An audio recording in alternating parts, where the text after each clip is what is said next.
Satyabhama Institute of Science and Technology, Chennai.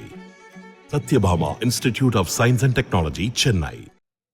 Nilgiri மாவட்டத்தில் நடைபெறும் மலர் கண்காட்சியை காண வரும் சுற்றுலா பயணிகளோடு மாவோயிஸ்டுகள் நுழைந்து விடாமல் தடுக்க தமிழக கேரள எல்லையில் தீவிர வாகன சோதனை நடைபெறுவதாக நீலகிரி மாவட்ட காவல் கண்காணிப்பாளர் சுந்தரவேல் புதிய தலைமுறைக்கு அளித்த பேட்டியில் தெரிவித்துள்ளார்.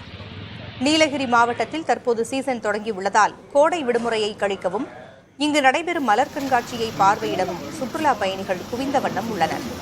வியாழக்கிழமை பிற்பகல் வரையில் நீலகிரி மாவட்டத்திற்கு செல்ல 68,000 வாகனங்களுக்கும், கொடைக்கானல் செல்ல இதுவரை 42,000 வாகனங்களுக்கும் இ-பாஸ் வழங்கப்பட்டுள்ளது.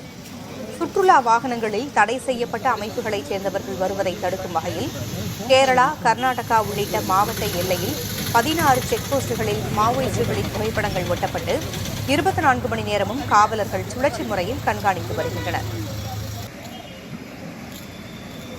எல்லா செக் போஸ்ட்லையும் நம்ம ஏஎன்பிஆர் கேமரா வச்சுருக்கிறோம். அது போக வந்துட்டு எல்லா செக் போஸ்ட்லையும் வந்து நம்மளுக்கு வந்துட்டு நோட்டிஃபைடு மாவோயிஸ்ட் பர்சன்ஸுடைய ஃபோட்டோஸோட அங்கே டிஸ்பிளே வச்சுருக்கோம். அது அங்கே இருக்கக்கூடிய காவலர்களுக்கு எல்லாருக்கும் தெரியும். நம்ம இப்போ செக்கிங் வந்து பண்ணும்போது அதை ப்ராப்பராக பார்த்து அனுப்புறது தான் நம்மளுடைய மிக முக்கியமானது. இதை நம்ம தொடர்ந்து செஞ்சுட்டு வரோம். Satyabhama Institute of Science and Technology, Chennai.